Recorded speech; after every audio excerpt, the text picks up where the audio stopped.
हजारों वर्ष पहले रचित वैदिक साहित्य और पुराणों में वर्णित है एक अद्भुत ब्रह्मांडीय संरचना, देवलोक, मृत्युलोक और पाताल लोक।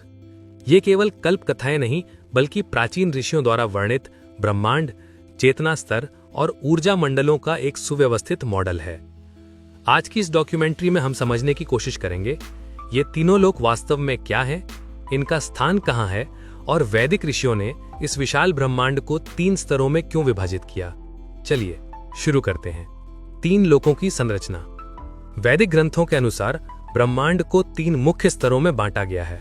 पहला देवलोक यानी स्वर्ग या ऊर्ध्वलोक, दूसरा मर्त्यलोक यानी मनुष्यों का संसार, हमारी पृथ्वी, तीसरा पाताल लोक, अधोस्थन या निम्न चेतना स्तर का लोक। इन सबको मिलाकर कहा जाता है त्रिलोक, अर्थात 3 लोक। प्रत्येक लोक की अपनी प्रकृति, अपने नियम, अपनी ऊर्जा और अपने विशिष्ट निवासी हैं। पहला देवलोक, प्रकाश और ऊर्जा का सूक्ष्म लोक।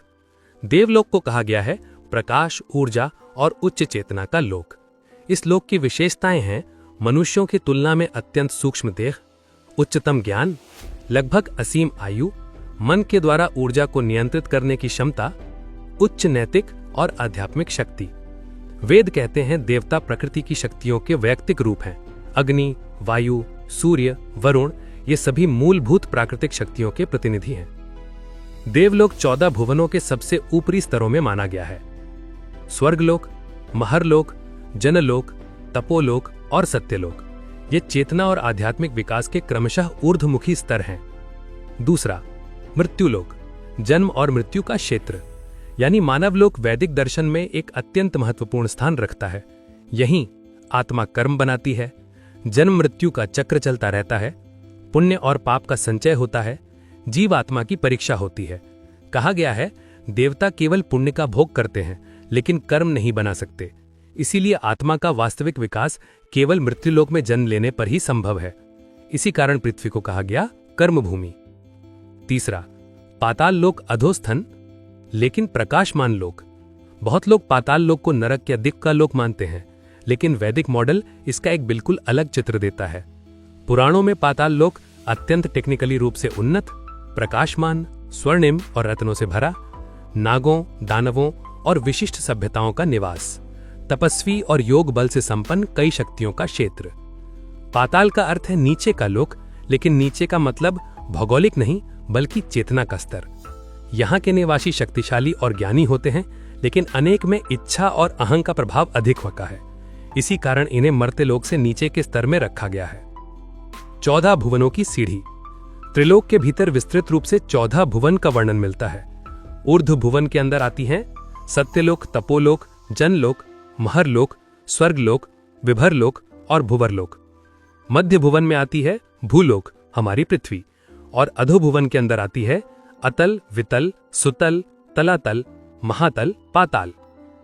ये कोई भौतिक स्थान मात्र नहीं बल्कि भिन्न ऊर्जा घनत्व और चेतना के भिन्न आयाम हैं, जहां समय, ऊर्जा और अनुभूति सब अलग अलग होती है। आधुनिक विज्ञान कहता है string theory, multiverse, parallel dimensions. Veda इसे पहले ही कह चुके थे। लोक उदाहरण देवलोक बराबर उच्च कंपन या उच्च आयाम, मर्त्यलोक बराबर भौतिक 3D संसार, पाताल लोक बराबर निम्न कंपन या निम्न आयाम। वैदिक ऋषियों ने ध्यान में जिन चेतना स्तरों का अनुभव किया, आज विज्ञान उन्हें कहता है मल्टी डायमेंशनल यूनिवर्स। 3 लोकों का संबंध क्या है?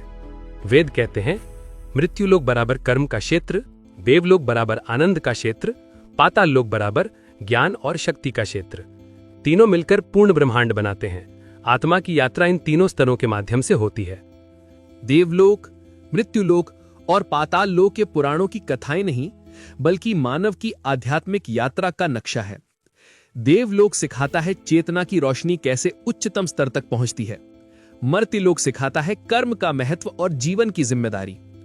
पाताल लोक सिखाता है शक्ति और अहंकार की सीमाएं। त्रिलोक का समन्वय हमें बताता है कि जीवन केवल एक जन्म नहीं बल्कि एक दीर्घ विस्तृत आध्यात्मिक यात्रा है। देवलोक, मृत्युलोक और पाताल लोक सिर्फ स्थान नहीं, चेतना की यात्रा है। मानव जीवन का उद्देश्य मर्त्यलोक में रहते हुए भी चेतना को ऊपर उठाना, यही वैदिक ज्ञान का सार है। आइए अपने ज्ञान, साधना और सत्कर्मों के माध्यम से स्वयं को उच्चतर स्तरों तक पहुंचाएं। ये थी देवलोक, मृत्युलोक और पाताल लोक का वैदिक मॉडल, एक वैदिक डॉक्यूमेंट्री।